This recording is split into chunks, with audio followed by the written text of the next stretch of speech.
Hey Unexplained Ones, this is Dr. Mounts, and thanks for tuning in to All Things Unexplained, where we talk about everything from Bigfoot to UFOs to astrophysics and everything in between. So if that sort of thing's for you, make sure to follow us wherever you podcast, along with a review and a rating. It takes a lot to get All Things Unexplained on the air, and this podcast is made possible by listeners like you. You can support the show by checking us out on Linktree at ATU Podcast. That's ATU Podcast. There you'll find links to all our socials. You can support us on Venmo. You can purchase your official All Things Unexplained merchandise, and you can even book us on Cameo. And now, let's get to the show.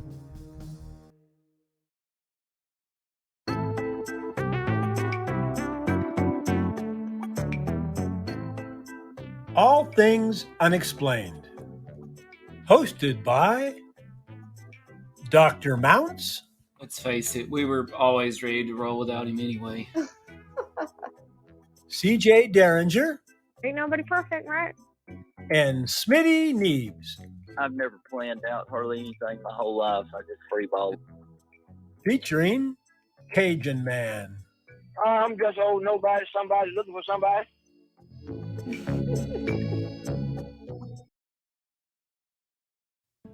May 17th, 2022. The hearing on government investigation of UFOs. Representative Mike Gallagher asked Ronald Moultrie, Undersecretary of Defense, and Scott Bray, Director of Naval Intelligence, about the 1967 Malmstrom incident in Montana.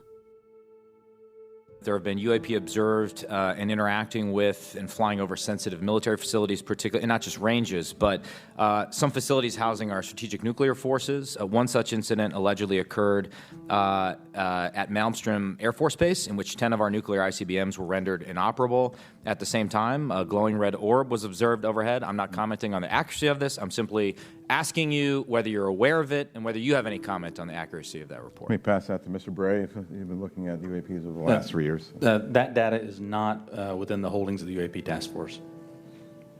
Okay, but are you aware of the report, or that the data exists somewhere?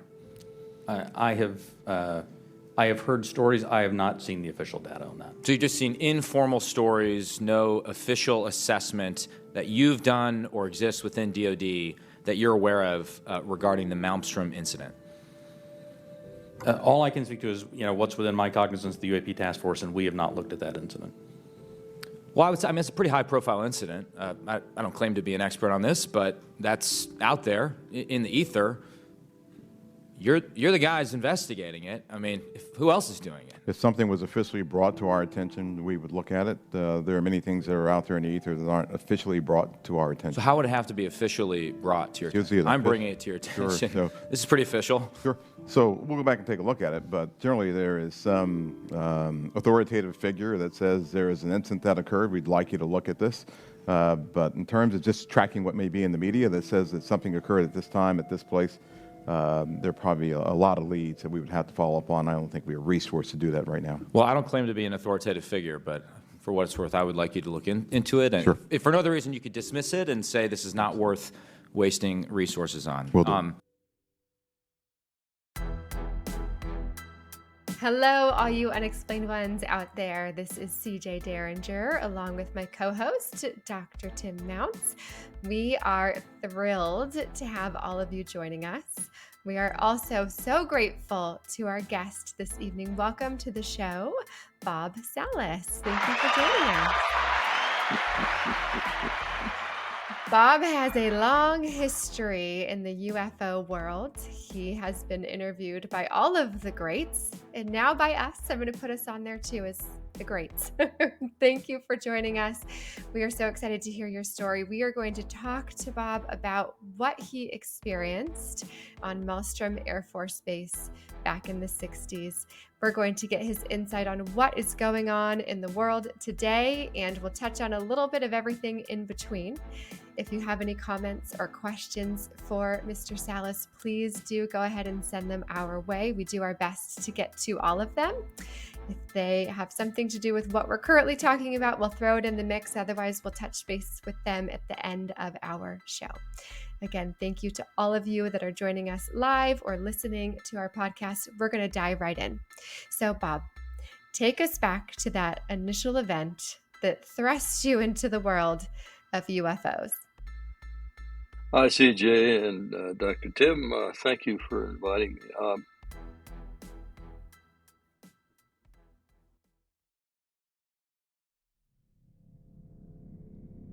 Well, 1967, I was a missile launch officer at Malmstrom Air Force Base, Montana.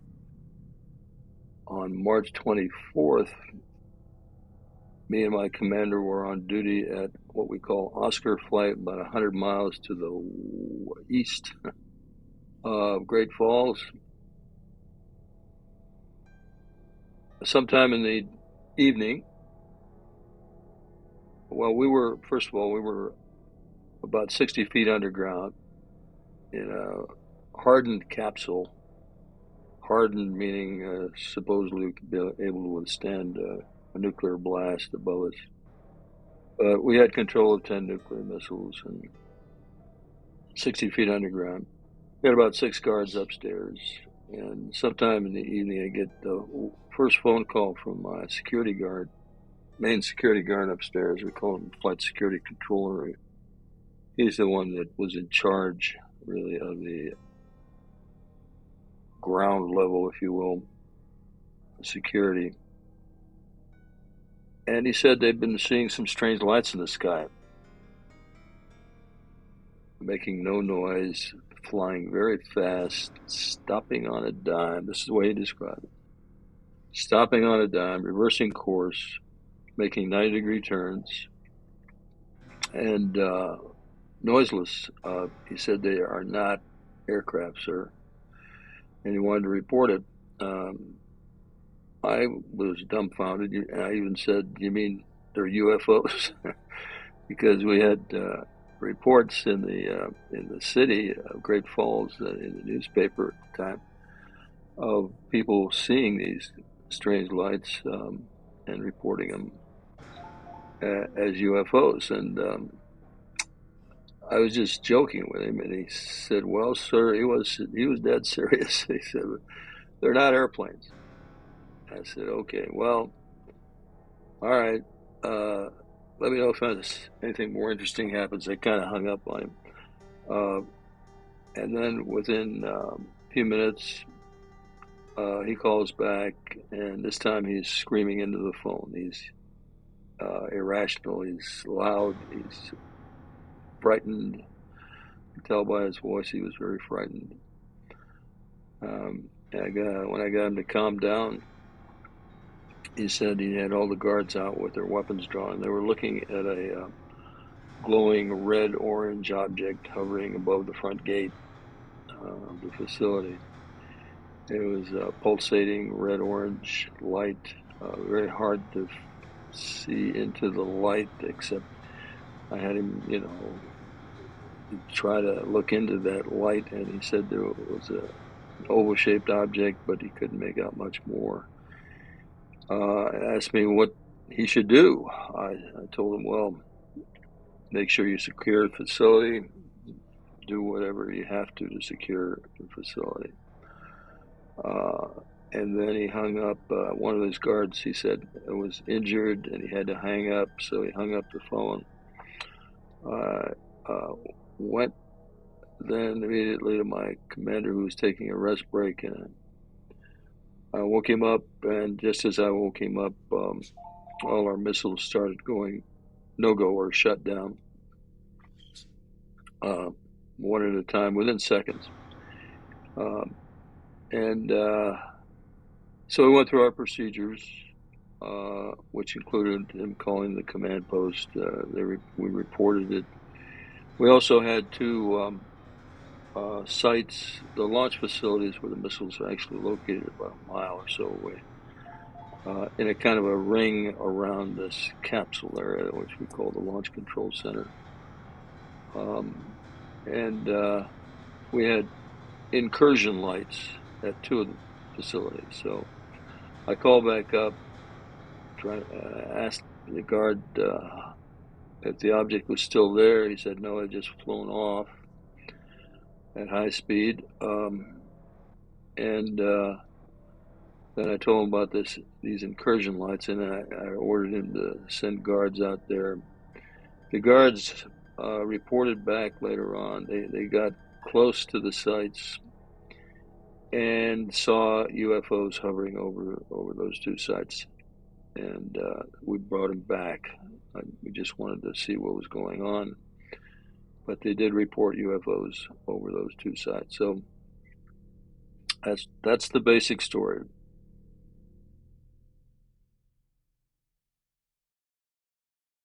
So how many guards, you said 6 guards, all saw this UFO?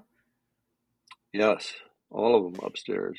Yes. And did you guys, how long were your nuclear weapons down? Well, they were probably down for about 24 hours, I estimate. Oh. Yeah. And I forgot to mention when, after my commander spoke to the command post, he turned to me and he said the same thing happened at another site. And I thought it was that evening that the same thing had happened. But later on, I would find out it was the Echo flight incident, which happened 8 days earlier. Mm. I don't know if you're familiar with. Go ahead. Oh, I was going to say, what was the protocol for telling somebody what had happened? I mean, did this go straight to the top of the government? What happened after for security purposes?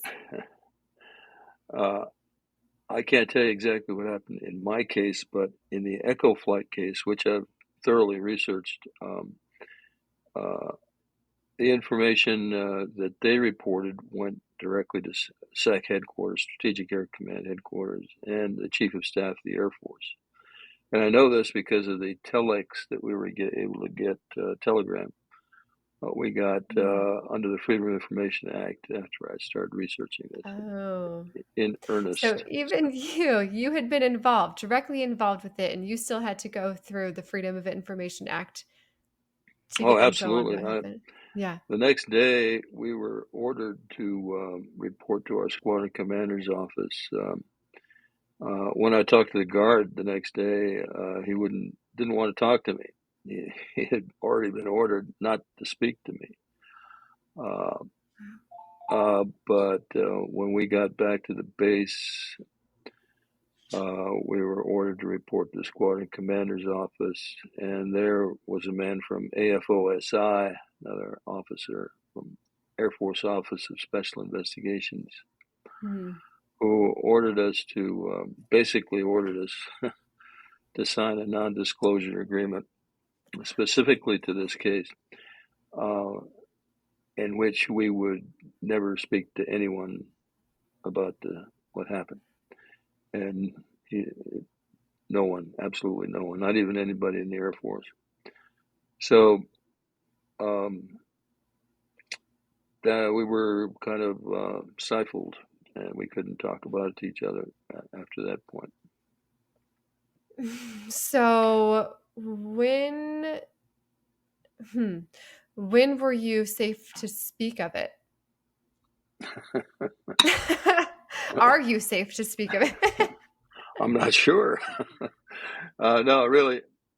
I wasn't.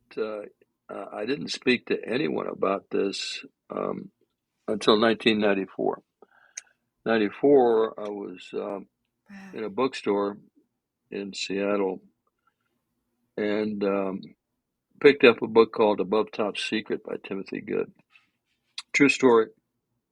I opened the book up because that's how I usually look to see if I'm interested in buying a book.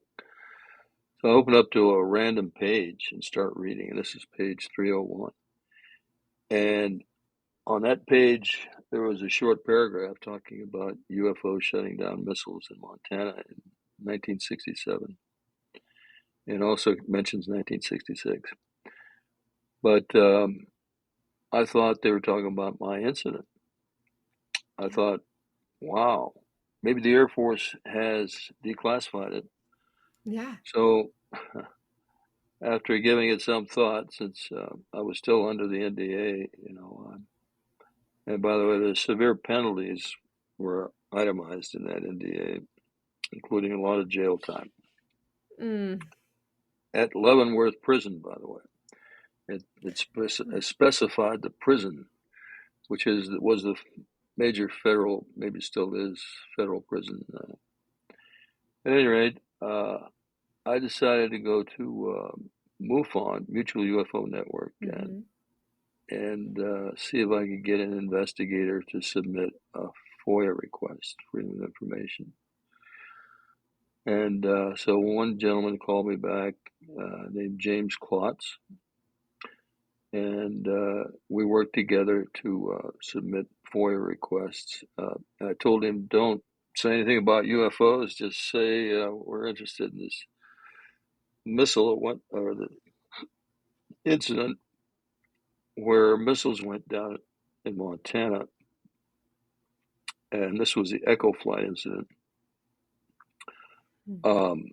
Because I thought that was my incident. That was what was printed up in that story in Above Top Secret. It mentioned the Echo Flight. So we sent the request, and they said, they wrote back and said, this is classified. However, since it's been so long, we're going to declassify it, and we'll start sending you documents. So that's what they did. They not realizing that it was a UFO incident.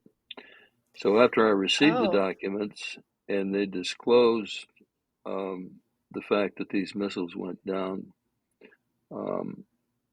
I went public and said this was my incident and there were UFOs involved. So that's when I started to go public in 1994. Okay. So for those of you that are just joining us, we are chatting with Bob Salas, who back in 1964 was working at Malmstrom Air Force Base when a UFO was overhead. 67, yeah. Oh, 67, forgive me. March 24th, 1967. Thank you. Back in 1967. And the 10 nuclear missiles you were in charge of were shut down. And immediately afterwards, you were given an NDA not to discuss with anybody what had happened or face jail time. Lots of jail time, which is terrifying. How old were you at the time of this incident? I was 26. 26. So yeah, not looking to spend time in prison, that's for sure. And what are your thoughts at that moment? Okay, we just saw a UFO. They were able to shut down our nuclear missiles. Clearly the government knows something because they don't want us talking about it. What did you think they knew or were hiding? Well, of course, it was a very big mystery to me. I thought that UFOs. Well, I knew that UFOs were involved. I mean, I knew that, and so, but all I had was myself to talk to. I could mull this stuff over, but it'd drive yourself crazy just talking to yourself about it. So over the years, I just started forgetting basically what some of the details, and but in '94 when I saw that statement in that book, it got my interest peaked, of course, and I thought, I was there. I have a responsibility really to the public. Because if these are extraterrestrial craft, then the public ought to know about it. So I became very highly motivated at that point. And I remain to this day motivated to tell the public the truth and keep telling it. Bob, I'm curious. I'm sure there was a no-fly zone around Malmstrom. Do you know how big the no-fly zone was? And Did you hear if maybe any of these craft were picked up on radar? Well, actually, they were picked up on radar. We had I guess, a combined FAA Air Force radar station there at Malmstrom. So it happens that on the same evening, there was another UFO sighting by a civilian truck driver just outside of Great Falls, about 35 miles, a little town called Belt. He was driving his truck and saw this bright white light kind of pacing him to his left. He stops his truck, gets out, and this light kind of blinks at him. Literally, this is what he said. The light blinked at him and then landed in a gully. So he stopped the first car that came by and asked him to call the highway patrol. The highway patrol came, and they both saw the object. By this time, the object had risen above the ground, and then they saw the object land again. So both the highway patrolman and the truck driver saw it. They quickly reported to the sheriff, Cascade County, and they reported to the Air Force. So the Air Force got involved, and by Lieutenant Colonel Chase, who was the base UFO officer, as a matter of fact, because he was working with the Condon investigation at the time. So he was the base operations officer and UFO officer, and there was a large write-up that he made of that evening about this, what we call the Belt sighting. But in that write-up, he talks about radar sightings over the base of these objects, or at least one object, and that was written up in the Great Falls Tribune also. So as far as no-fly zone, I don't have any specifics about that. Now, the other gentlemen that witnessed this obviously signed an NDA as well. Have any of them come forward since to talk about it as well? My commander, Fred Mywald, who is deceased now, he's deceased, I think, 2011, but before he died, he certainly supported my story. I've got that on audio tape and in letters. I've spoken to the Echo Flight crew, both Eric Carlson, the Echo Flight commander, and Walter Fiegel, who's still living, by the way, and they both confirmed, one by letter and the other by multiple telephone calls, which I recorded with his permission. So I've got recordings, I've got letters from all four members of the two crews verifying the story. Yeah. It is very well documented. And people are very curious about it. It was even brought up in congressional hearings recently. People want to know more, of course. So I do have a question about the people. You said that he called you on the phone, was panicking, frantic, and then had to get off the phone because somebody was injured. Was that person injured in relation to the UFO? No. When I spoke with him, the main guard, he said that he injured his hand.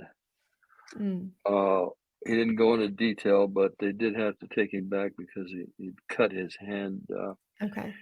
And then I got confirmation of that from another airman who had been on security details at Malmstrom, and he said that when they got back to the barracks where they all lived, they talked about his injury, and he recalls it was either the fact that it was a result of him firing at the object, or or cutting himself on barbed wire. So he Mm. heard both stories. Okay. Well, Gotcha. Bob, you've said before that you thought that y'all were under attack. And one thing that's come up on this show a few times is this notion of SAD, simultaneous atomic destruction, or MAD, mutually assured destruction. Did anybody there begin to wonder, like, is this what is happening? We are now under atomic or nuclear attack from another country. Yeah, well, my impression after hanging up with this guard the second time, second call, when he was very agitated and afraid, was that we were under some sort of an attack from the way he was talking. They had all the guards out there with their weapons. It just felt like we were under attack. However, I want to emphasize that the UFO that shut down our missiles simply disabled the guidance and control system, or the guidance system of the missiles, by sending a signal to a particular piece of hardware called the logic coupler, and upset the let's say the connection between the coupler and the actual guidance system. We had an inertial guidance system, or gyroscopes, in a package.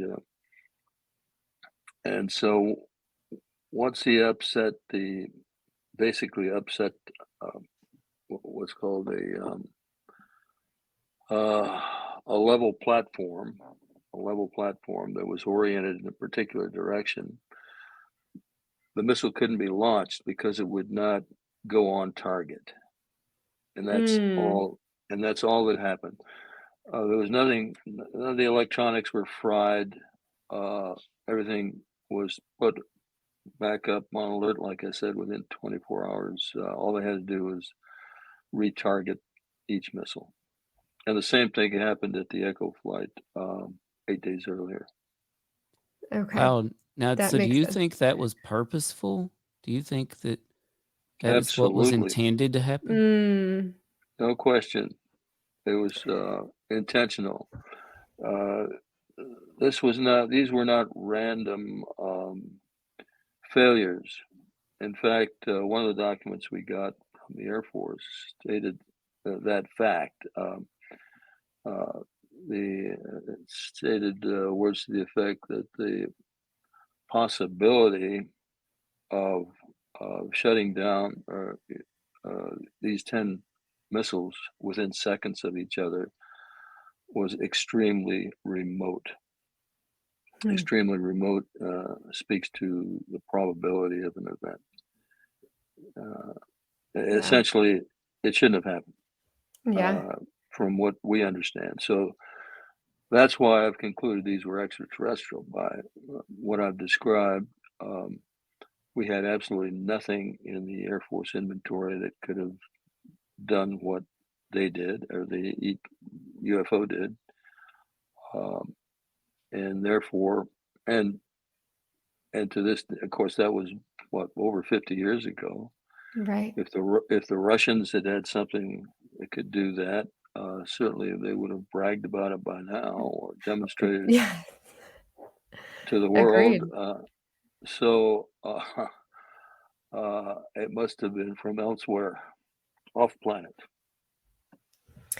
Yes. So, and we're going to dive into that a little bit more in terms of extraterrestrial life and alien life in a bit. So those that are tuning in for that part, I do promise it's coming up. I want to wrap up this segment here on what actually happened back in 1967. We've had a few listener questions that I think are important to dive into.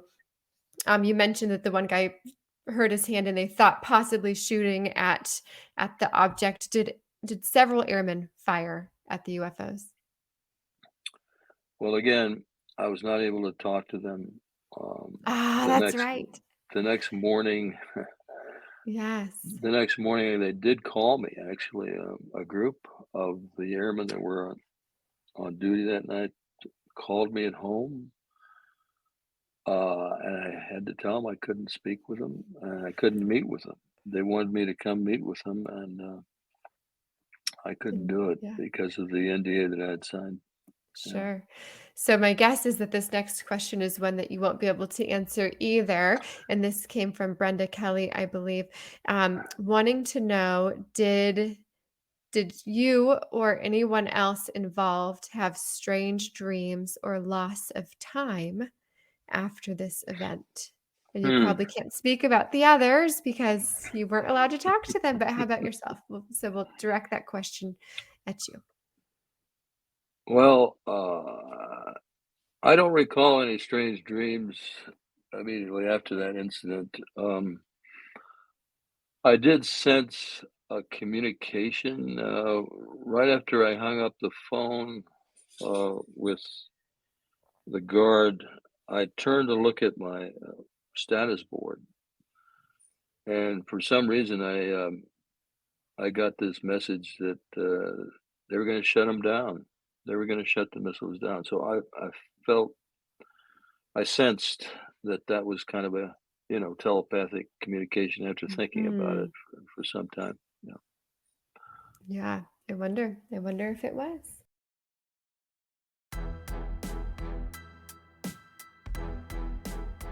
I mean, the military, of course, are highly trained to react certain ways under pressure, calm, cool, collected, right? But I'm sure you've seen the movie The China Syndrome, which turned out to be, at the time, the nuclear industry said that is preposterous, that could never happen. And then shortly after, 3 Mile Island happened. But in that movie, and I feel like much like in real life at 3 Mile Island, it was quite a panic, right, in that area. How would you describe what was happening? Was it a panic? Was everybody kind of, well, we've been trained for this, we've got this, or just exactly what was going on? Well, I wouldn't say we were panicked because we did have procedures to go through if we lost, by lost I mean had a missile go down for any reason. So we had practiced those procedures over and over. What was new was what was going on topside. Of course, this was brand new. I had no idea what was going up there. Like I said, I thought we were under attack. I was concerned. I'll say that. I was not panicked, but I was concerned that what was going on up there. So I couldn't wait to call them back. And then when we got relieved by another crew the next day, I was certainly anxious to go up there and find out and talk to those guys and find out what had happened. So the only one who I could talk to, there were no other guards around when we went up a little elevator go up. He didn't want to talk to me. Finally ordered him to talk to me. And all he could do was repeat what he had told me on the phone, and that there was this glowing red object pulsating, and that there was this oval-shaped form inside the light. And then my commander, who probably sensed that the guard had been told not to talk, pushed me out the door basically, and we got on our helicopter and flew back, and that was that. We went to the squadron commander after we got out of there. No more talk. Did you stay at this base much longer? To be continued. You've been listening to All Things Unexplained. If you liked this podcast, please do give us a 5-star rating and leave us a review.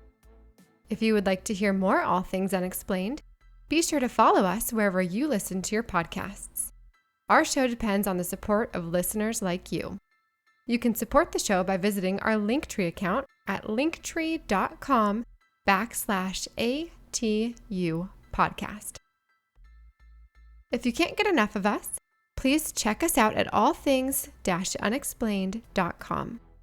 A special thanks to our producer, director, sound mixer, editor, and the man who wears far too many hats. No, seriously, he has a lot of hats. Dr. Tim Mounts. Without you, we couldn't keep the lights on.